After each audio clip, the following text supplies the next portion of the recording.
All right, greetings everybody. Welcome back to another episode of Unheard.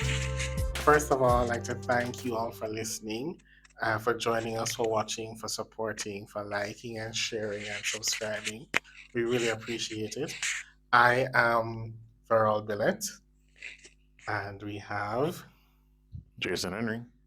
All right, so if you're watching, you will realize that there is a third person here. Our very first guest on Unheard. And this day with us, Yes. we have David Knight. You may know him as Alamouta on TikTok and That's IG. correct. Alamouta. Alamouta. Yeah. So welcome. Thank you, sir, for having me, to Mr. Henry and Mr. Billett. Appreciate that. David, I already tell you, it's Verol. Verol. I guess it's the teacher side of it, Right. So we reached out to David because on his social media platforms he has shared some very interesting content, which is very captivating. He has various sites, and everything is just, I think, awesome, David. Thank you so much. I appreciate that. And as a Jamaican man, we thought it would be good for you to be here so we can just reason. Of course, no doubt. I appreciate that. That cool, man. All right. So thanks again. You're welcome, sir. All right, I guess we jump into it. So let's do that. Right into it. And you see, the funny thing is, I have the outline. So, so who is David, aka Alamouta? Yeah. Well, thanks again, guys, for having me. It's a pleasure being here. On the surface, I'm really just a cool guy. Someone easy to talk to. By profession, I'm a teacher. I teach at a deaf and hard of hearing school that is LMG. That's located in Papine. I am the husband of one wife, the father of one son for now, one and counting. He's 15. Yes, clarified. One. One son and counting. And one son, all right. Yes, so I love to have a lot of fun. I love to laugh, and I like to take journeys, right? Especially spiritual journeys and emotional journeys. I think doing that is extremely important. Right? Hold on. You say you like Yeah, taking spiritual, but the part that got me was emotional journey. of course. Yeah. What do you mean by that? Avatar state. The Avatar state. No, I think that as a male, we really should learn to get in touch with our emotion. I call it the emotional man. And contrary to how that may sound, I'm not talking someone who's just easily getting emotional and just maybe, crying all the time or being soft as we culturally perceive that to be. But someone who is able to feel how he feels and understand why he feels the way he feels. So therefore, if you're like an example, I was pretty nervous today, last week when I had to do something, and instead of just saying, no man, Miss Chan, man, I've a bit nervous. I am nervous. No, why are you so nervous? To take that journey to understand the reason behind that. So that's what I mean by emotional journey. Yeah, it's so cool, though. It is. It is very cool. It is. It's very cool. No, to be honest, though, that's something that I enjoy doing myself. Oh, for real? Because for me, and this is what I actually preach. Of course. Emotions are beautiful. There's no emotion that is bad. Yeah. And every single emotion serves a purpose. They all come with a message, and it's your responsibility to feel and figure out what that message is for you, so you can be directed into what you need to do for yourself. Yeah. So if I'm like angry for a long time and I can't quite figure out why I am this angry, instead of just moving to the case or to the phase of, all right, try to escape your anger or try to find a way to manage how you feel, I think we have to also confront understanding where this is coming from and journey as long as it takes and as far back as it takes. But I think that journey is critical. Yeah. Brilliant stuff. I'll be honest with you, it's not every day that I meet someone who readily understood that and is a male. Yeah. Maybe some women, yeah, but not men. I think I've only met one other man that's like, yeah, when I have a problem, I just kind of just feel it out. I was like, what do you mean by that? I want to make sure we're talking about the same thing. We were talking about the same thing. So to hear you say that, David, I'm like, yeah, brilliant. That's brilliant. One. So how did you get to that point? Did you answer? No, sir. I was never like this. I was usually a very angry person because I had issues. I was very hateful as well. And I also practiced a lot of self loathing, self hatred, self harming. So I'm learning, especially as a psychology student, the benefit, Ah. yeah, the benefit of understanding your emotion and trying to find the link between how you feel and how you act. So it pretty much started like 4 years ago, and from that time, it has become a part of my system, a part of who I am to take these journeys as often as I can, to make sure that my actions are not offensive to myself as well and to others. Okay. So whenever I want someone, it takes a long time, and it also takes practice because naturally we spring from our emotions, right? But to understand the cornerstone of where these emotions are coming from is absolutely necessary. Okay. Yeah. So have you seen a difference in how you treat people, how you react or respond to people? Certainly, most definitely. It really helps us to formulate better behavior. Mhm. And so, not just behavior as it relates to other persons, but also to yourself, because I found out that I wasn't loving myself. I was shortchanging myself whenever I was impulsive and whenever I was reactive, right? But now I understand the benefit of doing that journey. I find that my interpersonal personal relationship and my intrapersonal relationship, they are much better. So persons are also affected positively when I go through that process. I'm able to speak clearer, I'm able to understand better, Mhm. and I'm also able to support person's emotional state more effectively as well. Okay. So I just want to break down the two words you use a while ago: interpersonal relationship, Yeah, and intrapersonal intrapersonal. relationship. Yeah, personal. Interpersonal relationship, Yeah. that's a relationship with other people, and Yes. that's what I think a lot of people get focus on a lot. Yeah. Hmm. Intrapersonal Hmm. relationship with yourself, Definitely so. Yeah. and that's what I think a lot of us forget, that Yeah. we should have a relationship with ourselves. I date myself. You do? Why not? I date myself, man, because the This thing man different, no, but date myself. Yeah, and I promote that to other persons, especially men, to date on a dating themselves.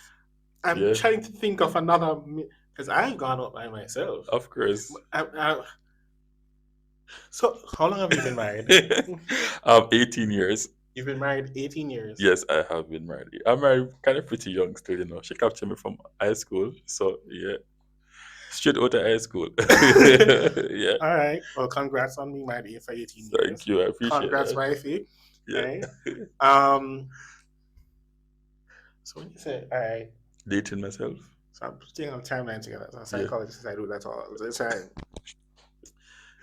you said to her, I said, "Why I'm going out by myself." Mhm. Do you recall the first time you told her that you're gonna do that? Can't even talk. You know, like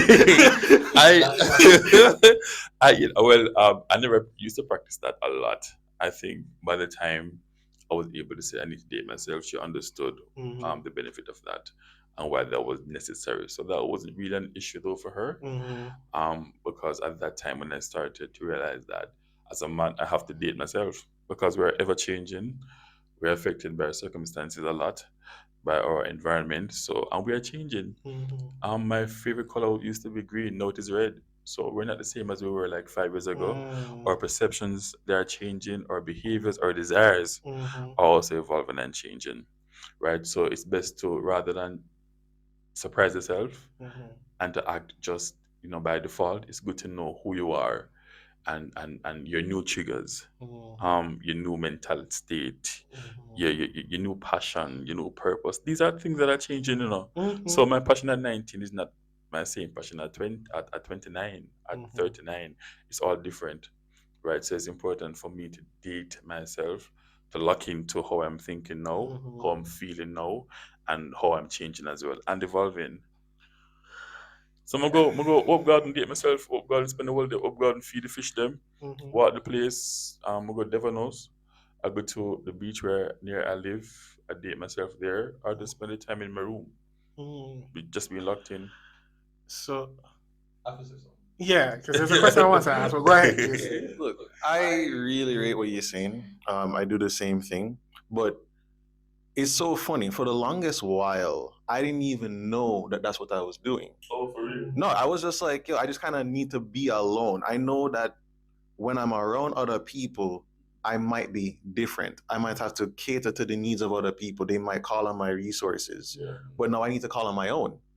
And when I do that, I'm capable of like really understanding what's going on without the filters of others, without the impact of others, and then I can really understand what's really going on and why I react the way I react, or why I do what I want to do, or just know me. Yeah, so it's not just existing in silence, it's being intentional. It's being really intentional about the space. That's really good, bro. That's Bro. good stuff. Yeah. Good stuff. So the question that comes to mind is, and I'm thinking about the various men, boys that I've interacted with. Mm-hmm.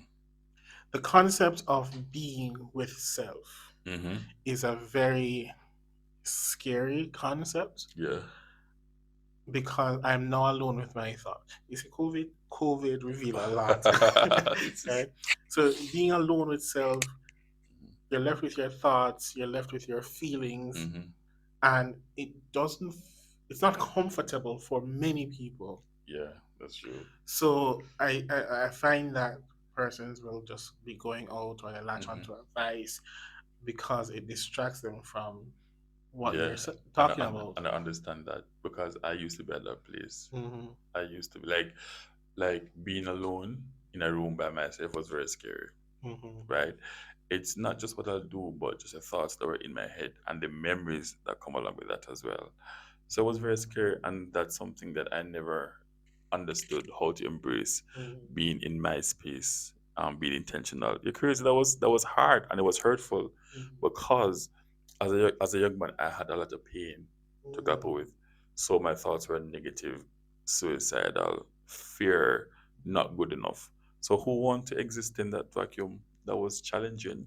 So I understand the reason many person would not want to exist, and sometimes they don't know how to exist even because it's not something that they practice or that they are aware of that actually exists. You should really do that.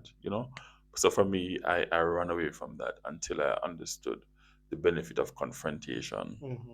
Confrontation. Yeah. Confrontation. Confrontation. And confronting your longest enemy, I guess, Yeah, yourself. you have to confront yourself head on, man. If Mm-hmm. you see, I really don't think that we can truly love ourselves unless we confront ourselves. Mm. Yeah, I Say think this again. we really can't love ourselves unless we confront ourselves. And as a man, that is. Yeah, I had to do that before I began to love myself, is to confront myself. It's not that it has to be like aggressive. No, man, It's crazy. really just what's going on. Yeah. It's not.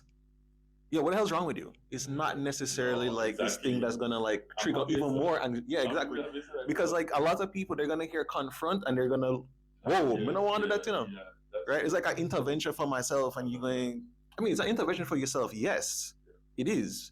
If it is maybe to a certain degree, but ultimately, it's not about like trying to force things. It's just about understanding. All right. Perfect. Perfectly said. All right. So you've mentioned that you, as a young man, you had issues, Yeah, man. and Enough you issues. spoke up enough of issues, Yeah, and you had a lot of things grappling with suicidal ideations. that's correct. You mentioned self harm, hmm poor relationship with so like enough people. Enough people. I'm guessing it even spilled over into your marriage into Of your younger course. years. Yeah, man. I almost get divorced already, because of Mhm. that. Yeah, man. I almost got divorced because I knew that I loved this person, Mhm. But no, I understand you really can't love someone unless you learn to love yourself, because loving yourself requires you understanding who you are too. Mm-hmm. Understand. So I never really get that understanding of who I was. So I was aggressive. I shut down very easily and really couldn't care about anybody else's emotion. 'Cause I never know what that even feels like. I never know what that was really. Mm-hmm. Emotion. What is the word emotion? What does that even mean? So my marriage basically failed because I wasn't able to maintain an emotional balance as well. Like, at what point, like, how many years after you guys got married did this? Like the second year, like the second year, because you go through that phase of honeymoon. Mm-hmm. That you're still in the moon like a year. And Mm-hmm. Marky, this was like one of my best friends, like my best friend, my best female friend. So we really had a history. But Mm-hmm. when it came to the marital aspect of things, Mm-hmm. and she expected more, and it's not a bad thing to Mm-hmm. expect more from your partner, from your man, and I wasn't able to deliver. I wasn't able to protect emotionally. I was able to feed her emotions because her love language would have been hugs and gentleness and Mm-hmm. kisses, and I wasn't able to do that. Yeah, Jamaican man, oh, Yeah, I'm so a listening to big that. part. No, you can't kiss when it comes down to like intercourse, Mm-hmm. but when it comes down to like genuine, just I want to need you in this moment. Mm-hmm.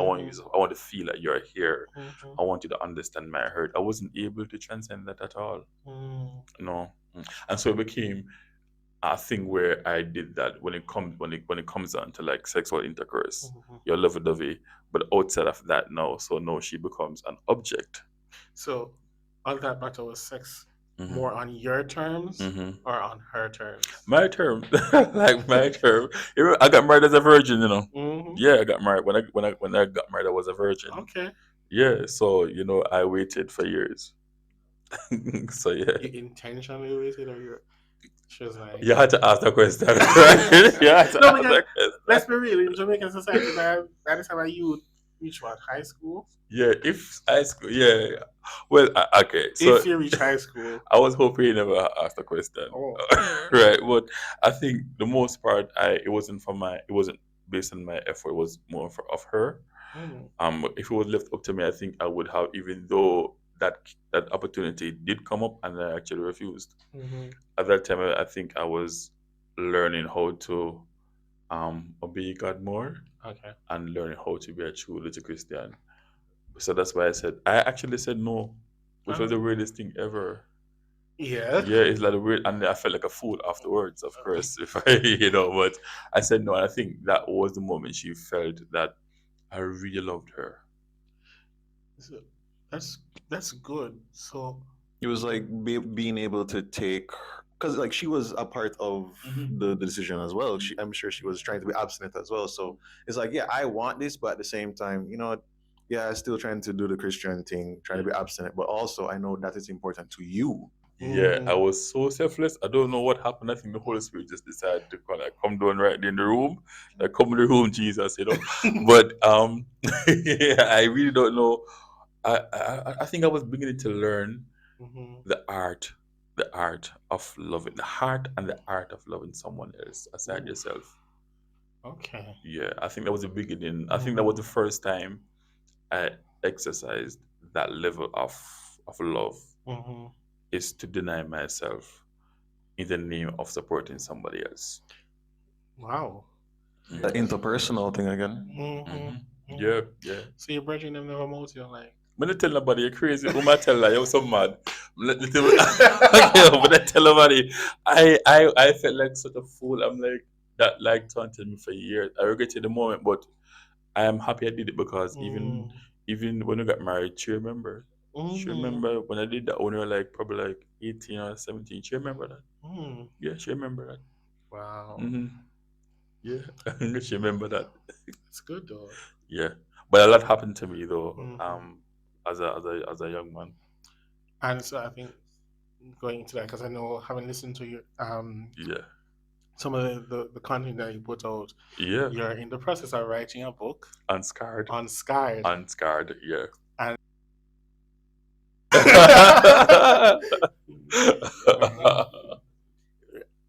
and I would love, if you're comfortable, to just share with us like what's behind all of that. Of course, I am more than comfortable. Like, yeah, I've gone through the process.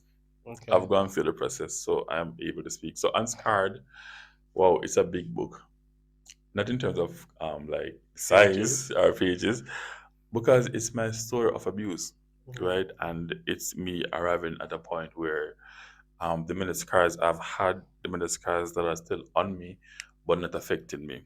Mhm. So the scars are there. The pain, I can remember the pain. I can Mhm. remember the circumstances, but these scars are not impacting me. They are not um, influencing what I do. Mhm. So the scars are necessary to remind yourself that you have been healed, you have been restored, but at the same time, they don't dictate what I do or how I feel Mhm. or lead me.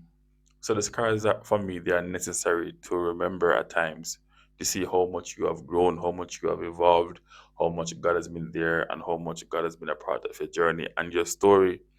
So the scars been there, but they're not impacting me. So I'm unscarred. Yeah, Mm. and I'm healed from the scars that I've gotten.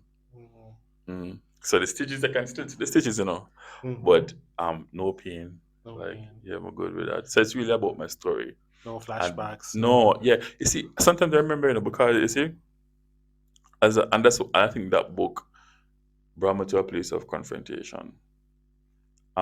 To confront, my God, sometimes to talk about it, it can be hard because it's just the dynamics and the the intensity of what I had to go through as a young man. And the book brought me back to a space of just confronting the space, the physical space. So I had to go back to the spaces where I remember, like last month, I went to my mom's house and I could still see the window of a house where I was sexually abused by a man. The window was there. I can still see the wall. The same color gray wall was there. The green window was there.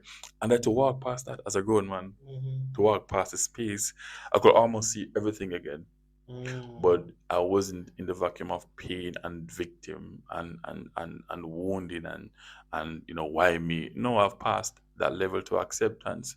It happened to me, and I understood the meaning behind it, the story as well, Mhm. and I've accepted that, and I've really just moved on. And I think that my story is beautiful. Mhm. All the abuse I've gone through, it's beautiful. I agree 100% with what you're saying. Mhm. However, Mhm. it is one thing to go walk the journey, as you said, to even write a book about it. Yeah. But the courage, Yeah. what was it that made you say, you know what, I need other people to know this? Of course, definitely art. Silence is powerful, but breaking the silence is incredible. Silence is Yeah, powerful, but man, breaking the yeah, silence is because incredible. silence have a hold on you, right? And it's powerful enough to instigate and influence how you think and how you behave. The shame and the guilt, the embarrassment, the victimization, the self hatred, the constant wondering, why me, God, why me, why after me, the constant need to hurt the persons. That's powerful, that's big. But finding the courage to break my silence, I realized that breaking my silence is a reflection of my healing as well. So, actually, one brother knows about it. I told him, but I realized that the more I tell my closest friends, is the more Mhm. I had some kind of courage to say more. Mhm. And I realized that it wasn't my fault, even. I never extended an invitation to come and molest me or come Mhm. abuse me whenever I was signed. I was 6. So, 6 years old. yeah, I was 6. I was, yeah, between 6 and 8. Sometimes I can't remember the exact age, but I know I Mhm. was like very Very young old. at church. Mm. At church, yeah. And so I understand the value of breaking my silence because it means that I'm free. Mm. I'm really free from the pressure of the guilt. When you said a while ago, silence is powerful, but breaking the silence is incredible. What Mm. comes to mind is silence keeps you as a victim, That's what they did. That's what they and did for breaking me. the silence, I'm you a step victor, of into course. victory or survival, or you have more powerful stance. Yeah, because when I broke my silence, I do believe that I actually arrived at a place of forgiveness as well. Yeah, that was a long journey. Like that's like the longest part of the process Hmm. is to forgive all of these men because it wasn't one man, it was about three different men. What? Yeah, it was about three different men at different phases of my life. between that same. Yeah, in the period of 6, 7 years, it was 3 men and 1 woman. Wow. Yeah, so you know, some All related to church or something? no. Or? Okay, so the thing is that when we were younger, we had to go to Sunday school. Mhm. So it was my cousin actually who did it at first. My Okay. older male cousin. Yeah, big guy, tall guy, the lover of the place. Everybody love him. He did it to me at first, and then that continued. And then his friend also did it to me as well. And then there was a third person. So those two persons, the three persons, the two male and the female, were from the same community Okay. in Grantsmen. And then somebody else, it happened to me with my mother's employer's son as well, who was much older than I was at the time. Wow. Yeah, so there's a lot of scars going on the body here and on the mind here. It's a lot. Okay. Kudos to you for calling out the Yeah. places. Of course, no, because Mhm. the book, yeah, I'm Right? here. It's like my cousin found out recently that I was sexually abused because he sent me a picture. The same. No, Was it? man. I'm trying to find him, by the way. Wherever you are, I'm trying to find you, actually. I forgive you. My other cousin, like, he sent me a picture when I was 8, and I was like, wow, I can see the pain in my eye. Mm. And what do I mean? I'm saying, like, internal pain. Like, what I mean? I'm like, that's when I remember going through abuse. I'm like, you're abused? I'm like, yeah. But tell me who somebody. I'm like, no, no. But I've gone through that phase already, right? So I'm not afraid to own my past. You know, it's my past, and my past serves a purpose into who I am today, and definitely will be lighting the future for me as well. So I'm not ashamed of my past. So, at what point Mm. did you realize that you're tired of running now? Yeah. You can't run no more. You're not gonna break Usain Bolt record, right? Yeah. No care how much you try. Yeah. At what point did you say, all right, it's time now to stop Mm-hmm. and look back and start deal with all of this? Start the emotional journey. Yeah. When I was in college, when I was at college, I think it was my second year. Mhm. And I know Dr. Roper, I'm not sure if you know who Dr. Roper is from JTS. Roper? Yeah. The name sounds familiar. And he set me on a quest to do, I don't remember the people name, but it was like it wasn't just a journal, it was like a huge file. It was like maybe like 50 something page. It was a big thing. Mhm. And a requirement of that paper was for me to step back in my past physically as well. And I said, yo, this is hard. We can't do something like that. But I had to take the journey to physical spaces and to emotional spaces. I think that's when I found the value, because also at that time I was struggling with a father wound. So I hated my father because I connect my abuse also with my father, and I'll tell you more about that later. So when I started my journey to be healed from my father wound or from my father's scar, I found the benefit of just confronting the space, confronting the past, and that led me to now also confront myself emotionally and psychologically.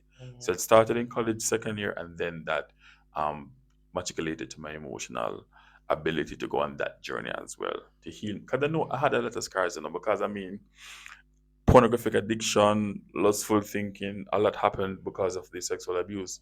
So I know I had there was a need for spiritual healing, there was a need for emotional healing. I was really bitter, bitta. I was a bitter young man. I never liked men. I could not like men, including my pastor. So my pastor really couldn't connect with me the way he wanted to, because I was kind of aggressive as well. And so I realized that because I never liked men, men couldn't come as a figure of authority in my life. And so while I had male friends, but I never really liked them because they're males. And I realized that really messed up, but I really was really messed up emotional. I was really depressed. So I realized that I had to go on that journey rather than going to the bar. Because I took up drinking. One time I drank at work and got drunk. I took up marijuana edibles as well and got frost. And so I was finding ways to kind of numb myself. I realized that 2 times I did that, I almost died, basically, because I overdosed on THC when I did the edibles. Okay. I had a mental psychosis breakdown. So, I mean, I realized that these things really can't work. So I have to do something that was meaningful as a man. Like running away from it doesn't help. Drinking it off, having sex to forget it, they don't help. You really have to confront what you're going through and face it head on. So all of this, the edibles, the drinking, that was all happening when you were already married Yeah.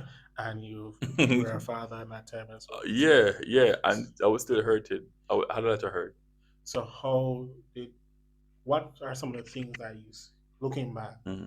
it's like, oh crap, like Hmm. that actually happened because of all of these this pain and Hmm. hurt. Yeah, well, addicted to pornography as well. That Mm. was a major thing in my relationship. That was a major issue as well.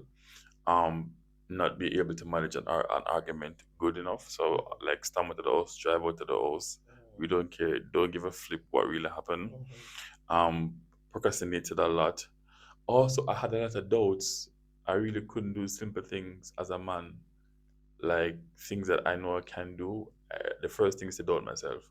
Mm. Like I just couldn't. I never know how to even feel like I can do something very good.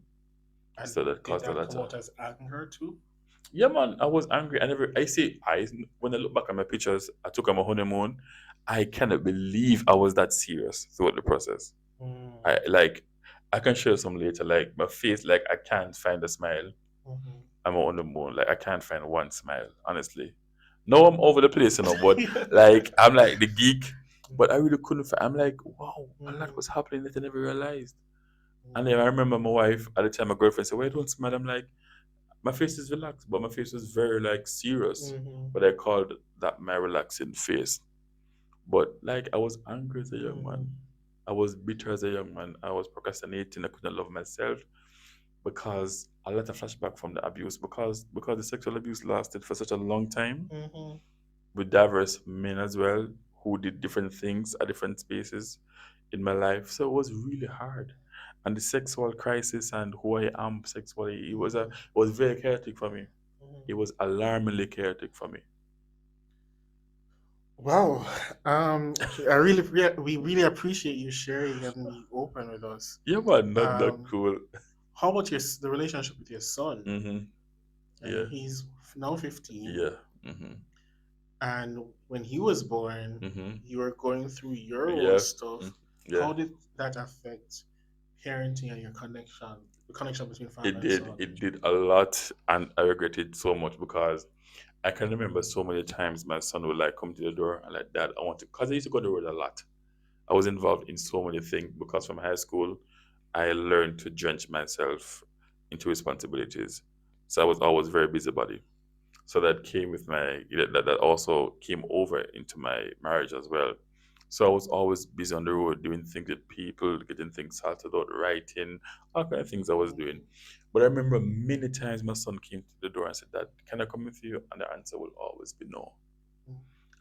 No. And I think that hurt him a lot because he asked me like many times for many months, and I'm like, "No, they want to come for no, they stay home with mommy." I never understood the value of him seeing me as a superhero because I had none.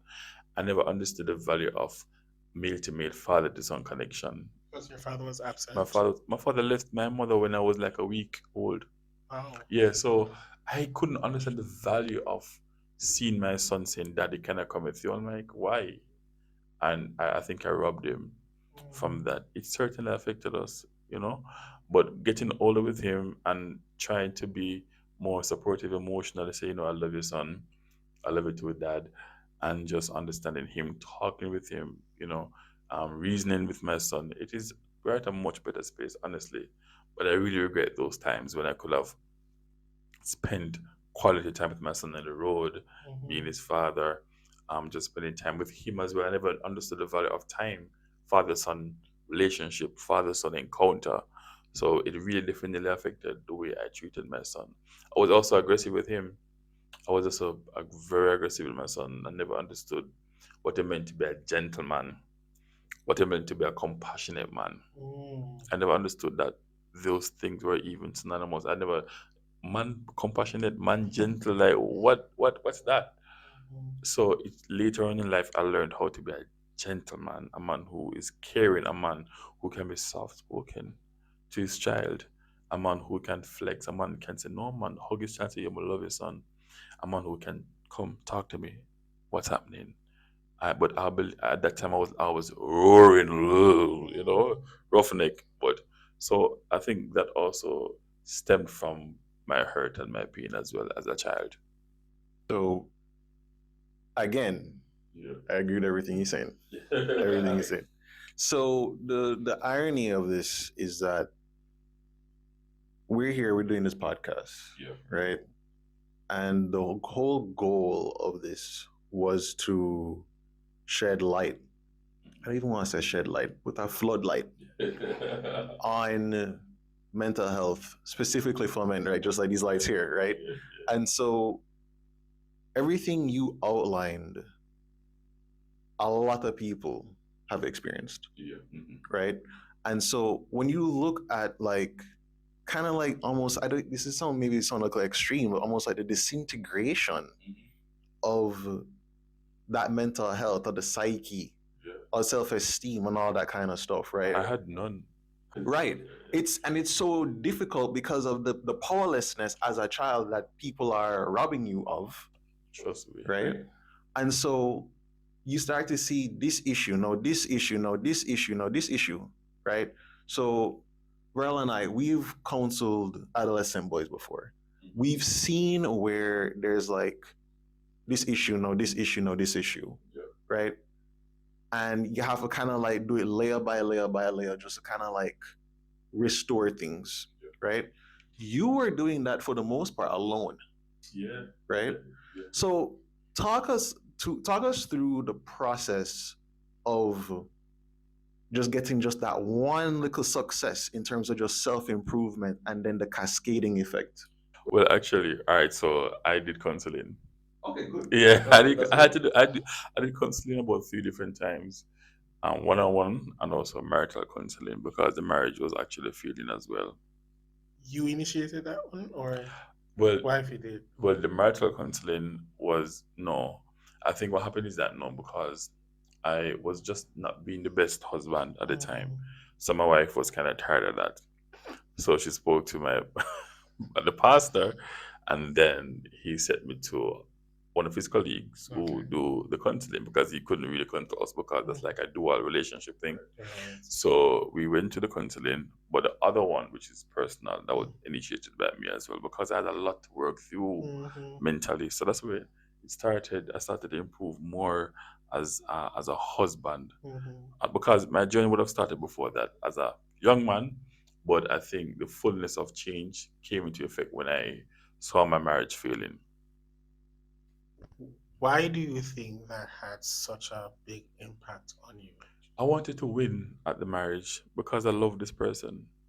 I really wanted to win. I didn't want to lose her and my son because face it, like if the marriage break apart, the woman I got really want the son or the child, you're not getting so easy, like full custody. But I don't think we would have been so aggressive. But to see my marriage fail in front of my eyes as a young man, and it's not like I was comparing that to any other successes in my life because I really never had anybody to compare that with. It is just a deep desire I had to save that. So I had to go to counseling, which was very rigorous, like to this date I'm still traumatized. Like it was really hard to face reality, to bring up my past, to bring up people in my past, and to talk about everything, to give name and number. It was ridiculously hard, but valuable. As if I'm done, I understand the value of just counseling and therapy as well, right? Is after that, no, I believe after that I started school. I think JTS. That's when I learned the value of therapy and going because I had to do a lot of therapy exercises as well. Them said the counselor needs a counselor too. So I had to do that as well. And then learning the value of breaking my silence in my journey. Then started to write the book. So from that, a lot of things came in my space that will help me to become a better man. Hence why I am today. I think I'm a much better man than I was like 5 years ago. Even last year, I think because I tried to improve me, because I have to read as well. I have to tap into the source of other men who are married too, and ask them there because I'm a part of a group as well. I'm a marriage group in Jamaica. So these are things I have to do to keep myself stable, focused, and always improving. But it's not like I'm saying I always get it right or I'm always winning because honestly, God know there are many times I feel like I'm losing emotionally. mentally, psychologically, maritally. I feel like I'm just losing. But I think that I have sufficient support in my life. You call it male accountability. Mm-hmm. I have prior partners as well. So I have to kind of fortify my space with these people. Mm-hmm. And so I can always run to and say, yo, brother, like I remember this Help. last month I text, I'm saying, yo, I need help. So what? I like, I'm having some marital issues now, bro. And you have to be really open and honest about what you're going through. So learning that you have to be honest, open, and transparent. I call it the hot H for honest, O for openness, and T for transparency. I have to kind of apply that the hot syndrome or the hot effect. Mm-hmm. You have to be hot, brother. You have to be really, really hot. You have to be honest about what you're going through, Mm-hmm. open about your reality, and transparent about your I like experiences. that. Yeah, you have to be hot about that. So I have to do that. So right now, I'm not afraid for like say, your brother, I need some marital help. Like, no, you never come see me like right now. Yeah. So See, people, there is power in vulnerability. what? Yeah, There of is course. power in vulnerability. You can't do it alone. And this No. is something that we've spoken about, Mhm. right? You can't do it alone. You need help. Definitely. And that was hard for me to do now. Jason, it was hard. Really, really hard because I never liked asking for help because when I was younger, asking for help meant that I had to pay with something. It was Mm. difficult for me to do that. Like asking for help or being close to somebody. Like as a young man at age 6, 7, 8, 9, depending on my older cousin, and then he turned out and molested me. Mm-hmm. Depending on the older man in the yard, he turned out and sexually abused me. Depending on friendship, the lady end up abusing me. Mm-hmm. Depending on my mother's employer, her son turned out and abused me. So like, depending on people was really hard. That was like the most difficult thing to do. You can't trust people. Yeah, it was hard. Going back to that, Yeah, 3 men, 1 woman. yeah. Was there a difference in? I know you say you started not to trust men or not started not to hmm like men. hmm But what about that one? What impact? Was there any unique impact of her abuse? No, because it was short lived. It's like it was a one off situation what she did to me. It wasn't very lasting. Mhm. She was aggressive as well. But you see, when she started to abuse me, I was already being abused by the men. So her effect wasn't that great. Okay. It's like I was used to it. That's why persons have a challenge in breaking their silence because you pretty much feel like you're a part of the equation. Mm-hmm. You pretty much feel like you have said yes. But like I said, you didn't say anything the first 2 times. Mm-hmm. The third time, the fourth time, you know that you are definitely at fault in this. Mm-hmm. You want this to happen. So when she did it, I was pretty much already buried in abuse. Okay. It hurt, Mm-hmm. it did, but not as much as the men because they were more aggressive, they were more dominant, they were more like they were pursuing, I mean, they saw what they wanted and went for it. Mm-hmm. They didn't really care, and so it was a longer process as well. I remember one time, probably it's two different men in the same day, right? It was just a big thing. So when Mm-hmm. she did all the small stuff, I was like, hey, I'm used to that. But it was abuse. But Mm-hmm. for her, it wasn't that impactful. But it happened nonetheless. Mm-hmm. hmm These are bad. These are men who are thugs. These are thug men. You wouldn't know that they were like that. Listen. Someone recently on another show had made a point that a lot of, Is it the same show I'm thinking of? I mean, probably. Yeah. So, These are thug men, like Yeah. strong. So. We call it Gallus. Mm-hmm. These men had the women. Mm-hmm. These men love women. Well, I thought, and these men had several sex partners. So you wouldn't even think that they'll Mm-hmm. come for me. But I, what was important about the journey, though, man. The moment I said no. I remember that moment I said no. I was about 15, 6. I would have put right there. I was a teenager because, as I said, it lasted for like years, like for 7, 8 years. It lasted a long time. It had moments where it paused. Oh, really? Yeah, man. It had pause moments. It had more like the guy see me like he never saw me like for a year. He didn't see me for a year. I don't remember. I think he went abroad 2 years and he came back And then because I started to kind of grow now, and my other upper start push out, yeah, so and then my body started to develop. So I guess he saw what he wanted, and so it started again. At that time, I never knew the value or the power. I had no power to say no because I really felt like I wanted it at that time. So I never said no. But I remember the day I said no. I remember the day. I keep having flashback of that day when I said no. And I realized the power that was in the moment when I said no. So I said there's a value in your no, There's a value in your yes. And there's also a value, yes, to break a silence, but there's also a value in you saying no longer, no more, stop. Even while being a victim, feeling like a victim, you can still say no. There's a power that you can assimilate, or you can get by just saying no, even if your body's saying yes, let your lips say no. Because I remember when he came, and then I was home because I was a big tenement yard. Yeah, a big tenement yard. Like everybody, like, yeah, probably like half like 2 dozen children and people. So I was there, and my mom went to work. I was on a shift system. I was washing up the plate on the outside, at the back of the house, and he came actually, and then he made his move. I'm like, no, brother. I'm like, made his move again. He made like maybe 4 or 5 attempts, and I keep saying no. I remember say, yo, I said no, and I cuss about word. Like it's my first time cussing about word because I'm a good Christian guy, I think. And I cuss about word. I'm not gonna tell you which bad word I cuss, but I cuss about word. I'm saying no, brother. I think at the time I was growing older as a young man, so that aggression and that defense mechanism and that sense of manliness and that yo brother, yeah, this me. It kind of was kind of coming in now. That little fighting spirit was coming in now. I think I was like 14, 15, and it was like maybe like 18, 20, 20. He was older man, and then I said no, and then he looked at me and said, "Yeah, go like I want him." I said, "No, brother, I'm a cousin of about that." And then he left, and then he never come back. Yeah, I never expected that level of aggression from me. I don't know where it come from. I think at the time I was too broken. Whenever I had nothing left of me. Be molested 8, 9, 10, 11, 12, 13. I had nothing left of me. Like, but it too broken. But just feel like I was too tired and I was exhausted.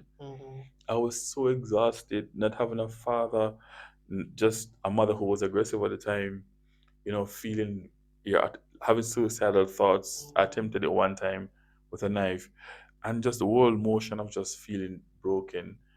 The no was not a no that protected me. It was a no of just, I can't bother no more. I can't go no further. So it's not like I was saying, no, I know who I am. No, I am fearful and wonderfully made by God. No, I'm a man. No, I am strong. No, it was no like, yo, I can't bother no more. I'm tired of it. Like, Lord, I'm tired. But there's nothing more. I can't give anything more of me. I'm out of substance now. So that was the no That was was for a that. no. Yeah, that was a no. Wow. I always say that no is probably one of the most beautiful words ever Yeah, existed. it is. So very versatile. Yeah, It yeah, needs no explanation. yeah. It's how you create boundaries. Yeah. I said no on the left, and he never came back. Never came back. But he left. His body left, but his presence remained. Remained. Yeah. So all these years, hmm how school happened? Oh, when the old school happened, like, all right. So Like, how were you able to it's a good question. It's a very good question. Let me tell you why it's a good question, because I want to let you know a part of the abuse allowed me to feel like I couldn't learn. mm, That's the thing. It's a big, like, and I couldn't learn. Like, I know I had a brain that worked well, but somehow I couldn't manage. I have never studied for CXC, for GC, no, for GCE, common interest, whatever you want to call it. I never studied for a test in my life in primary school. My first time study was like third form. I've never studied before because I've always seen myself as not able, not capable. I just can't achieve anything. So that's a good question, because I never saw myself having the ability to go to high school. Come with the mash up, but I never had no worth for myself. I had no value in a brother. Like, I'm there, and like somebody will like say kick the ball. I'm like, I can't kick the ball. I can't play football. I go to cricket match. They say bowl the ball. I couldn't bowl the ball. They say bat the ball. I couldn't bat the ball. They say ride the bicycle. I couldn't ride the bicycle. Brother, like, I couldn't ride the bicycle. Climb a tree. I couldn't. Like, I had no sense of ability worth to myself. Self defeat before you even start. Yeah, man. So when I mentioned school, I remember that I really thought that I couldn't learn. I thought I was done. Mm-hmm. Yeah, I felt like I was done. So the school thing just kind of happened. Even when I started college, before I started college, how I knew I was brilliant because when I was in like fifth form, I was doing college work for people who were doing their degree. Like they were doing law degree, person who were doing law degree, person who were doing like design, person who were at JHS when I was at church, Mm-hmm. and I was helping with the paper. So I can literally like take a book and read the book and do your assignment for you. So I know I had a good brain. I was doing SBA for people here, and I was just doing a lot of things, Mm-hmm. but not for myself. So I figured that I had a good brain. I figured I had a good brain, but I just couldn't see myself. Using it for yourself. Yeah, I couldn't love myself. Mm. But I learned to give person my time, my brain, but I really couldn't see myself as one of value. Mm-hmm. Mm-mm. Not at all. Mm. Mm. So I know I had a good brain, but I just really couldn't use it for myself. Yeah. Isn't that like? Would you say that that was linked to the powerlessness, like as a kid? I had no power. I had no value. I had no system that says that I was able, I was deserving. Because when my father left when I was 1 week old, he came back when I was 17 and he left again. So that confirmed that, hey, all right, I'm undeserving. What was that like when he came back at 17? Let me tell you something, man. My world transformed. I was the happiest dude. The happiest dude. Like, So you when, didn't hate him at that time? no. After that, the hatred came because at the time, I know I needed a father, but it's like when I realized how important it was, you Mm. know. But when my father came, my mom saw him and said that, David, I saw that today. You want to come and look for your son? This one, all right, cool. I was really happy. And then when he called her and said, I'm out by the supermarket, I'm like, listen, my world stopped. Mm. Daddy has come home. Like, that told me that my value is not intact. Like, I feel like if your father come back home for you and like he's not coming back in my life, in my space, I'm like, I feel like I was Superman. Mm-hmm. Like my journey to the supermarket, that was like a 10 minutes journey. I heard nothing but silence. I saw nothing. I was You just, walk or you run? I walked at pace, and then I saw this big, thick, dark man with a bright smile. I'm like, that has to be my father. Mm-hmm. Among all the men, I went up and like said, Mr. Knight, and like, yeah, man. I'm like, I know you're my father. Like, I just felt euphoria. I felt like it was like very transformative for me when I heard it was coming back. And then he left. At the time, I was supposed to start St. George's College, sixth form, Hey. because I qualified to go to George's College at the time, and the school fee, it was an issue because my mom wasn't working that much. I was a single parent with two boys, so my father came and he took my voucher, and I told him about St. George's, and then he said that, okay, I'm gonna pay a school fee for you, man. But there, man, he left and he never paid anything, and he never came back. He did not come back. That hurt me. I called the house, I called the school. I must have called like 50 times, Mm-hmm. and the answer was always no, no. And I didn't get to go. That hurt me, like, and that confirmed that I was really undeserving. Mm-hmm. That confirmed it for me. But I love him, Mr. Man. So you guys have reconnected since? Of course, I had to quest for that. I had to listen. I had to learn the value of forgiveness and the value of hurt, being set free. So I went on a swap back from my father. Actually, after that, when I saw him, he was like acting like everything was okay, and that's when the hatred started. And then I vowed that I was going to like, I was going to hurt this man. I see him on the left, walk on the right, because he keeps saying, "Boy, I'm a son, this and that." I'm like, "But you weren't really there." Some of this, that the hatred from the past come back now. I said, if that was there, I would not have been abused. That's what I said. That's a link between my fatherlessness and the abuse. If Because see, I understood that those perpetrators, the targeted boys, who never had the fathers around. Ah. Yes, so I was vulnerable. So I only had a mother, Mm-hmm. a church lady, not even the vicious type, say, carry on put them pitney, cause trouble, my mother was soft and gentle. There was no man around my house. So I was an easy target as a young man. So I blame my father for that as well. I hated him for years, and then I learned that I have to really try to love him because I'm trying to live this Christian path, and I understood the value of forgiveness as well. And then I said that I forgive him, but I was really still frustrated and hatred. I saw him and I hugged him, like 3 times and say, I love you, I love you, I love you, Dad, I forgive you. But I still felt that there was a little hatred there Mhm. until I learned the the the the necessity of acceptance. I had to accept that this was my story and Mhm. this is my personal journey and it serves a purpose. So I had to accept my journey for what it really is. The moment I learned to accept my story, I released that hurt that God had me in my life for a Mhm. reason and God had me on this journey for a reason Mhm. as well. And I just let it go and he died afterwards.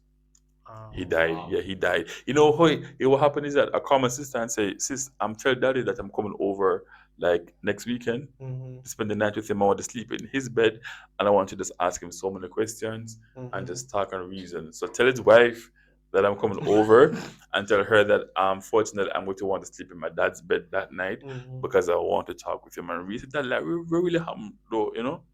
But he died Oh. between that time frame. He died. And I felt very hurt because I was beginning to love this man and honor Mhm. this man because by then I understood also about his past and how his father treated him I was going to and that ask you about that. cascaded into my life. So I Mhm. understood, so I accepted my story, but I Mhm. also understood his story. And so.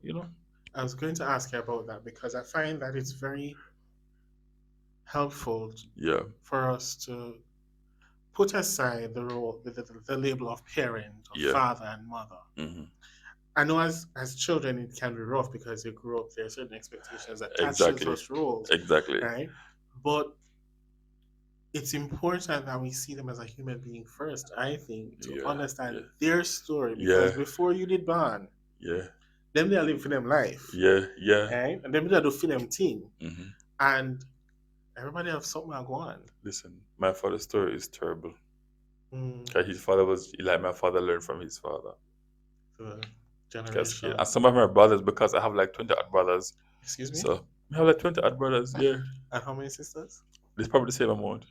Wow. My father was quite invested in, in Reproducing? reproduction. He was very invested. Yeah, I'm still meeting new brothers and sisters. Okay. Yeah.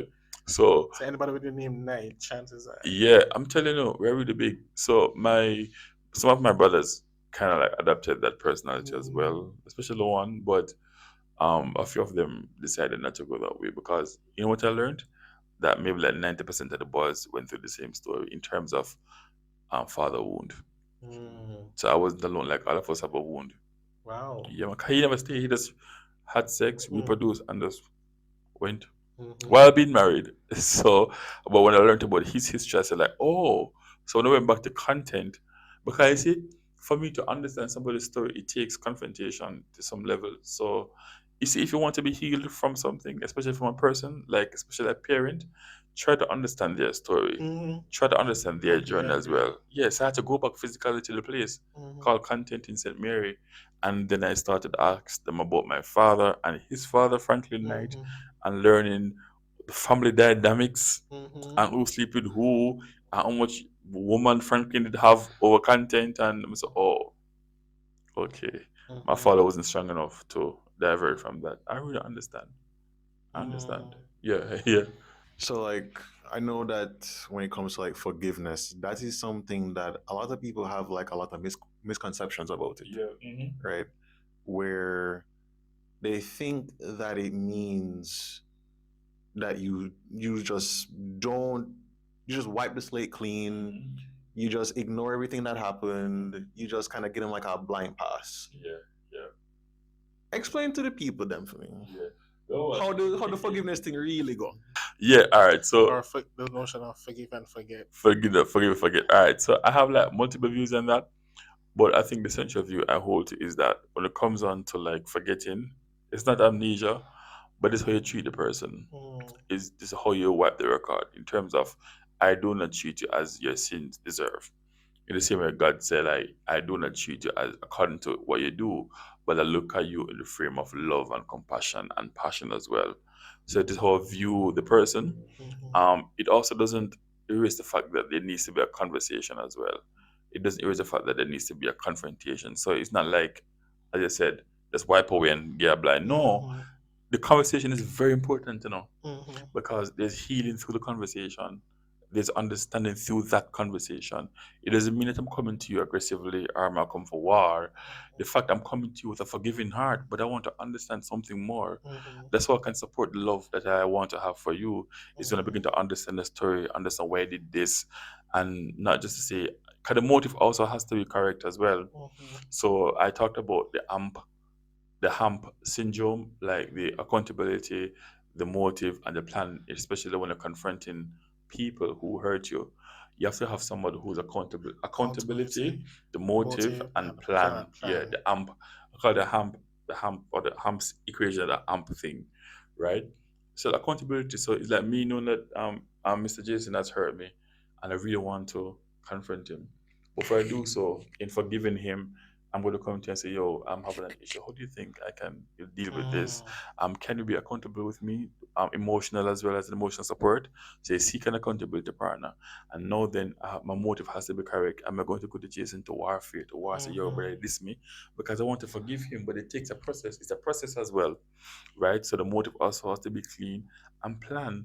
Do I need to go and see a therapist before I confront him to say, yo, Jason, do I need to go to do I need to go through some techniques? Do I need to go Mhm. through some breathing techniques? Do I need to practice journaling first? Mhm. How do I make sure that I'm ready to have the conversation with Jason?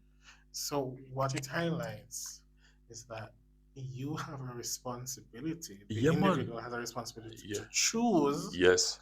individuals who Mm. can support them Yep. to meet the goal that they Yeah. have, Yes. and not to just have yes men and yes women. Exactly. Yeah. Eh? Yeah.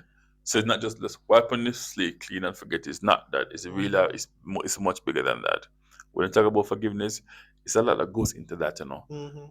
Sometimes it's a lot of prayer because man, tell you the truth, the main person that abused me sexually, for me to forgive him, it took like that. That's the longest time process I had to endure in forgiving somebody. Like the longest time process, like it was so long, it almost seemed impossible Mm. to forgive him and say, "Yo, I forgive you." It was hard because when I started to look for him now, and I remember one time, like seeing his picture on Facebook, I got like an anxiety attack. I didn't even know what that was until until it happened to me when I saw his picture. Like I saw his picture on Facebook and like heart start beat and like Mhm. we feel like I'm gonna dead. Mhm. It was painful. And then I decided to, and I kept asking for him now because I wanted to see him to let him know I know what you did. But I want to let you know that I have forgiven you and just move right along because the conversation doesn't have to be long. It can be short. Yeah. Was it important for you to have these persons admit that yes, they hurt you, Mm-hmm. or to own up to it in any way, Mm-hmm. and to even say I'm sorry? Yes, it's important, but to be frank, Mr. Billett, or yeah, Mr. Billett, it's like, um, you may not get that. Chances are most persons will deny that they Mhm. have done this to you. They will see you as a psycho. They will see you as a troublemaker. Mhm. They will deny that. Even if they become a Christian, they don't want to own up to Mhm. what they did, something of that nature. So when I go, yes, it's fantastic to hear somebody say, I admit it's loving, but I try not to go with that in mind because chances are Mhm. they're going to deny. But so when I go, it is really for me, Mhm. it's for me not to hear that they accept. I'm not going for that. I'm going to show you or to show myself that Mhm. I am healed. I'm confronting this and I'm letting it go. If I can't go, I write a letter or I practice what I call the empty chair technique, Mhm. right? Yeah. So I'm seeing them in a chair and I'm having a conversation.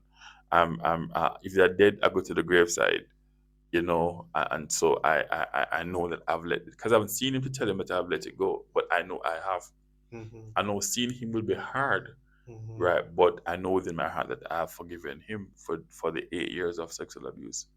But I'm not going to hear them say, I admit, Mhm. because if that were the goal, maybe we would have just been failures. But going to him to say that I know what happened, I know what he did, and I'm here to let you know that I released you, I have forgiven you. I was not in agreement with that. I am a free man today. I love you and I forgive you. Not that I want a relationship with the person, but Mhm. I'm just going to free myself to show him and to show myself that that 8 years of bondage no longer has power over me because I can face you face to face. There's a beauty in facing your circumstances face to face and head on because you are igniting a sense of power inside of you, brother. To face a person head on is a powerful thing, It's a powerful thing not to hide behind the curtain or to hide behind the mask, but to say, this is me now. And just say exactly what happened. If they admit, God bless them. If they don't admit, I'll move right along. But I have freed myself from that. I'm gonna move on. I love the response. And here's why I ask the question. A lot of times when persons say, "Oh, I can't do the forgiveness thing," or "I'm going to um, try and start this forgiveness journey," there's an expectation Yeah. of how the other person Yeah, true. should behave, what they should Yeah, say, how yeah, they should react. And true. I've always said you can't control anybody else. Yeah, You can't that's control true. their mind, the Yeah, feelings, what they that's true. should say. And you, in my opinion, you should never force anybody to apologize. Yeah, that's true. And the apology should come from within, because an apology starts with "I'm sorry," and it Yeah. continues with consistent effort to not do the thing that you say you're sorry Yeah, for. yeah, that's Right? true. That is so true. And so I wanted to highlight that if you're starting your forgiveness journey, manage your expectations. That one, it is hard. Two, it's not it doesn't need to happen. It's not gonna happen overnight. Yeah, Right? years. It took me years. Yeah, It's gonna take a long a time. long But time. every day you get up, you're making Yeah, a commitment and a recommitment to yeah. yourself to say, "All right, this is what I want for me." Yes, exactly. Not carry that resentment. Yeah. Because I would say, like, I just speaking about myself briefly, I would say the resentment was the reason that forgiveness was so hard. Yeah, And then once you face that anger, because a lot of the times you don't even want to face the anger. You don't want to admit that you're even angry. You don't want to admit that this person has this power over you. True. That is so true. And so it's like, once you kind of face that, yes, this person affected me this way. Yes, I am reacting this way to them. Right? Even just like the anxiety attack, a lot of people wouldn't want to admit that this person who hurt me still can like get at me, even from a screen. That big, bro, you know how big that is? That is like huge. That's like colossal. Yeah, it's to go through your emotional journey and trying to avoid it. Like last week at school when I mentioned about the appraisal. And honestly, I know maybe I had no reason to feel nervous, but I was extremely, like, I was a nervous wreck. And then somebody came to the door and said, "All right," I'm like, "I'm good, I'm all right, I'm cool, man." And then they said, "David, if you're nervous, you're just nervous. Yeah. Walk through the process, no, man. Encourage yourself, but you're nervous. There's no way to hide your emotion. You're good to process that, and that's very big for me. Process your emotional journey, process that, understand the source of that, and deal with it.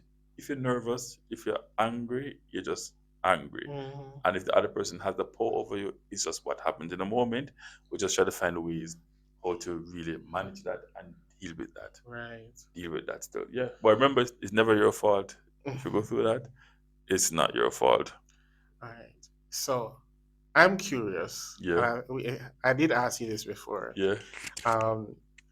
Wife, Yeah. right? Mm-hmm. So based on the timeline Yeah. that you've given and I have it now in my head, Yeah. wife, you never know what going. Yeah. You never know nothing. Nothing. Blind to the Yeah, world. blind. Yai luck. Yeah, I never told her. I was very secretive as I learned the power of I learned I would say value. I learned the behavior of silence. To hide everything on the inside. Because I really never know how to trust people. And I never wanted to trust anybody. Everybody who trusted hurt me. And I never knew the power of saying that somebody did, because in my head it's like, if them find out, like, it's like being in the garrison, brother, and a man touching them with it, it's a big thing. Yeah. One, you're homosexual, Yeah. you're gay, it's very embarrassing. Nobody's gonna laugh at you and say, "I lie, yeah, tell," because these men are strong, powerful men in the community. So I've learned to, like, don't say anything to anybody. So when I got married, my wife, I never said these things to her. She had no idea until it became serious. And then when she found out, she never cussed you out and called you. You see, But you're still married, so. yeah. But when she found out, that was actually when it came up, like, she was highly disappointed because there was during a time when I used to hurt her a lot differently. So she was disappointed. Of course, she was hurt. because I kept that one thing from her Mm-hmm. that was valuable to me and for us. And then I understood the value of just being speaking the truth before you say I do, yeah, man. Just you do the person a Say that disservice. again. Speak the truth before you say I do, yeah, man. Yeah, so yes, speak the truth. Just be open about your experience, your desires, your Mm-hmm. fetishes, what you like, what happened when you were younger, because it's going to come up in a marriage, you know. It's going to come up one way because I spent every day with this person for years. Chances are there are going to be some behavior traits Mm-hmm. and some action that will highlight that this is a childhood trauma thing, Mm-hmm. this is a genetics thing, this is a brain change thing, this is something that happened that's affecting you now. Mm-hmm. It's going to come up one way. There's no way you can spend that much time with somebody and certain things don't come up. You can't pretend for so much years, you can't pretend for that long. Mm-hmm. It's either when you're angry, when you're sexual, when you're upset, where you're stressed, where it's going to come out. If you notice, in all of those situations, Hmm. emotions are very strong. Very, very So strong. yes, so Yeah. frontal lobe Yeah. locked down. Yeah. So I had to, yeah. So she found out, and it was, I never knew if I was going to stay married Mm-hmm. because a lot was happening. I'm telling you, we'll fight every day. Mm-hmm. Not physical fight. Literally, we used to fight every single day. Mm-hmm. Fight. Like, if a day passed out don't fight, it's like a glorious time for celebration. So I thought when she found everything out know about me, like, Mm-hmm. it's going to be, this is going to be it. Mm-hmm. But she stayed. She supported me through the process as well. So yeah, Big up yourself, wifey. big up yourself, wifey. Yeah, Yeah. yeah. So what about your son? Like, Hmm. well, it's not public, so I'm assuming you've told him He or, knows some or aspect of my some life. aspects. Yeah, he's Okay. just like, I'm like, my son. I don't. He's not on my TikTok. But he doesn't have a social media account as yet. Okay. So most of what he does is play games, and Okay. so he doesn't have access. So we don't. It's not time for him to have access, like as in his own account as yet. Oh. But he does his online game and so forth. So Mm-hmm. I don't think he's aware because this is on social media, and Okay. unless somebody copy the video and send it to him. But Mm-hmm. and if he's aware, that's fine. I have a very open relationship with my son. Mm-hmm. Really open. I talk about my past with him. Some things from my past, but Mm-hmm. most things he's aware of. So I really talk with him as well. So him kind of knows some things. Okay. Yeah. Why, David? You live Yeah. life. Yeah. Yeah. We live life. Yeah. You live life.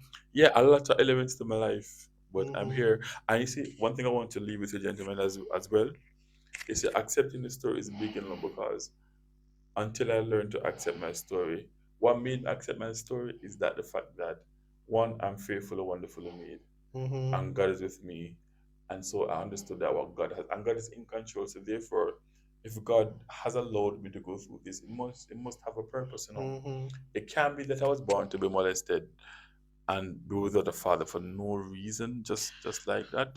But question, I'm playing, I guess, a little bit of a devil's advocate. You never cuss out church and cuss out the Christian them and them something where did you always maintain your faith? No, I left the church when I was a teenager. Clearly, when I was going through the emotional Okay. crisis, I never cursed at the church for that reason because my cousin wasn't a member of the church. Okay. He was just going to the church as well, right? And the other men who did that, they weren't really Christians, Okay. right? Um, I think also there was another person. Sometimes I forget these things, Mm-hmm. but I think there was that maybe like I know that it was mainly men though. I never know what about me that they were drawn to. I really didn't know. I tried to see what and I tried to say, what, maybe I wasn't the only one who was being touched at that time, in that space, in that season. But my central view of everything is to say that God has allowed me to go through this for a reason, Mm-hmm. and so purpose has to come from this. So therefore, I said, okay, God, you're a God, you're in control, obviously. And if you have allowed this to happen, it must be that you are building me or fortifying me to somebody who is amazing, who will be helping other young men to understand their season, to understand their journey as well. Mm-hmm. And other men have reached out to me, Nice. connected to me as well. So I said, God, thank you for giving me the experience to lead other Mm-hmm. men as well, to navigate their emotional waves and their psychological, desert, to just Mm-hmm. be there as a figure for them to Mm-hmm. understand. But my story has value. a lot of A pain, lot of but it has a lot of value. And I thank God for my story. So I don't regret my story. I don't say like, God, I'm sorry somebody did get touched. I admit all the effects that it has brought on my life. I don't regret my life and my past because God, I think my past is golden, painful. I can maybe say painfully golden, but my past has a value, and I love my past because it is my story, and I own. Yes, I own. That's why I can talk about it because I own my story. there's no rejection of Yeah. it. No, Yeah. I own my story. And mommy still alive? Yeah, my mom is alive. And she You know, funny enough, if you know, my mom knows. did you tell her? No, I didn't tell my mom. No, I didn't tell my mom about that part. I thought about it many times that I like tell her, and then by the time I decided to tell my mom, it's like she kind of get older, so I don't know how she's gonna process that Okay. information really. Yeah, so it's not like I'm hiding it. Maybe initially I was, but at the time when I learned to speak about it on social media, my mom was already old, Okay. so I'm like, I don't know. So you mentioned social media. Hmm. Like, see, I do some skits. Like, Yeah. where the inspiration, your content is a Yeah. mixture of these skits, Yeah. mental health stuff, Yeah, your yeah. personal journey, Yeah. and It's a you being probably an iconic teacher. everything is in my content. How it started Yeah. from dating myself. Yeah, from dating Great things myself. come from dating Yeah, yourself. well, powerful. Yeah, I like that. I'm gonna take it as my own. But yeah, when I dated myself, I realized that what can I do that really makes me really happy Mm-hmm. and different? How can I challenge myself? And I started to just get them as a way Mm. of challenging myself and to do something that was weird and unique at the same time. It's from dating myself, I develop a challenge and I just enforced that challenge. Okay. Yeah, so it's through dating myself, spending time with me, Mm-hmm. going through who I am today. Am I more easily offended? Why? Am I more triggered by disappointments? Like, why? I mean, how am I matriculating from just being nervous to giving a powerful presentation at church? What has caused that? I just analyze myself Mm-hmm. and go through and love the time and say, yo, bro, I love you, you're just so amazing. So I love on myself in the dating Mm-hmm. process. I see my strengths, I see my weaknesses. I forgive myself, Mm-hmm. big up myself, and so forth. And Celebrate yeah, yourself. celebrate. And we start to look at manicure and pedicure too from dating myself. Yeah, yeah. We start to look at pedi and my money and so forth. And just, I'm romantic about skincare. like Listen, skincare. So skincare, beard of care, course, yeah. I start with my beard as well and stuff. So when I look so bad, with the beard. So it's from dating and myself. I'm I get sure your all of wife this. is loving it. Yeah, she kind of like at first she was like annoyed with it because I'm always smooth face, but no, it goes on me. So I'm like, I'm gonna trim it. She's like, no, don't trim it. I'm like, why? I never wanted like it grows on me. No, I like the look. I'm like, so Mm-hmm. so it's through dating myself I started Mm-hmm. those kids. Yeah. Okay, cool. That's like a full circle because we started there though. Mm-hmm. Yeah. All right, so I guess we've spoken a lot, and I don't putting this out there. I doubt that this will be the last time, I doubted myself as well. right? Right, I because doubted I'd myself. love if, and I think we've spoken about this. If we can delve into your role as teacher, Of course, definitely. especially as A a deaf, hearing teacher yeah, yeah, at yeah. a deaf I school. would love to go into that. Yeah, That's another definitely episode, so. Definitely so. right? Um, but this has been a wonderful, enlightening, enriching, Thank you fulfilling, so much. uh, Thank you. Promising, hopeful, motivating. Yeah. I thank you so much. so as we move towards wrapping up, I Yeah. guess, because Mm. I have to, unfortunately. Yeah. Um, what would you want to say to Mm. the man them out there, like Yeah. as men in the Jamaican society, we see Mm. a lot of things that are going on. Yeah. A lot of things that are happening on just even in the social, being captured in the social Yeah. media space. Hmm. Would you say to our men or boys Hmm. in this Jamaica that we live in, and what do you want to do um, for the space? Okay. I understand that you're hurting. I understand the space. I understand that you have a story, and your story is, man, your story is valid. Mm. Honestly, it is justifiable. It is your space. It is your journey. It is your story. But one thing is that I want you to do is to own your story. Right? The longer you may run away from your past, the longer it takes you to confront who you really are, the more pain that you will be creating. I created a lot of pain because I ran away from my past. Own your story, seek help. The best gift you can give yourself is therapy. The best gift you can give yourself this gift of therapy and counseling. Get to understand who you are as a man, get to understand what it means for you to be holistically well, mentally well, emotionally well, physically well, sexually well as well, right? Because it's a big thing because we have a notion that sex must be done a certain way, right? And so we need to know how to be more gentle and responsive and understanding as well.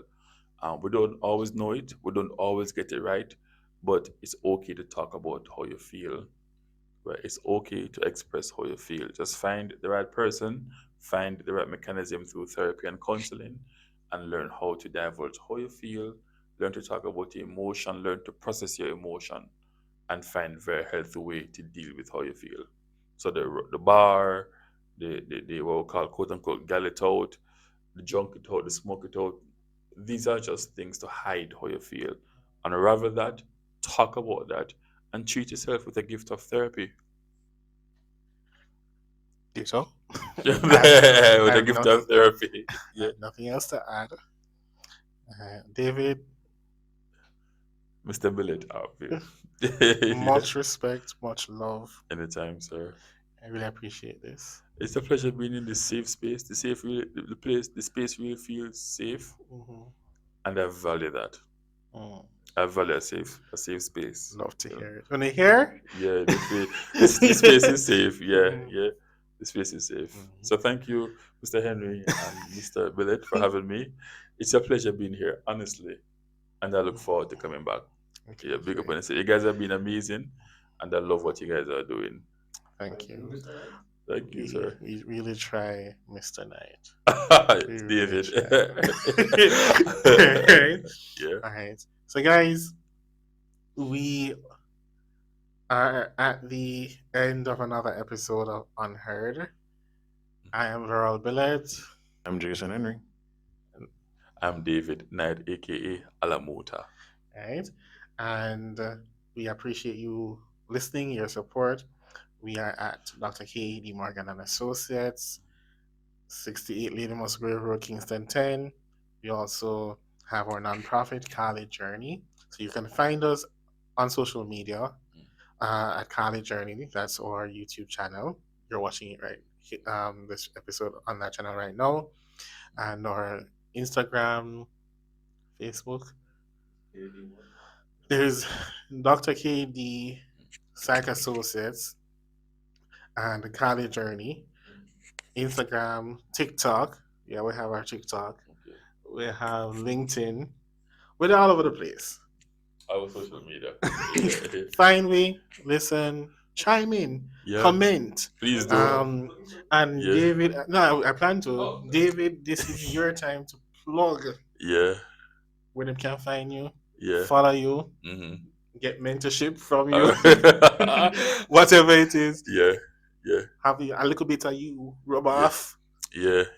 Well, of course, so I am on IG as mandinka.muta. So let me spell that. Mm-hmm. MANDINKA.MOUTA. So the same thing that's for IG, it is also for TikTok. So I'm on Mm-hmm. TikTok, IG as well. I'm also on Facebook. I really use that platform. So you'll find me on TikTok and IG. Mandinka.muta. I'm there. All right, see that? Yeah. Thank So you. if you need us to, I think we'll try and put these on the screen. I'm also on YouTube as Alamouta Acts. So it is Oh, ALAMOUTA ACTZ. So that's my drama pieces. oh, nice, Yeah. Yeah. nice. Yeah. So find me, listen, chime in. Thank you. Yeah. Um, we're here. The aim, I think, the thing that we all have in common here is to create safe space for Mhm. everybody. Exactly. We have a special calling to help Ben because we see we all need help Yeah. and we want to create safe spaces as much as we can for that to happen. And so we're chatting, and I think if one person can benefit, we're doing a lot. So, Yeah. Yeah. I agree with that. all right, respect everybody. Take care. Uh, Pick up with yourself. yeah, you're out.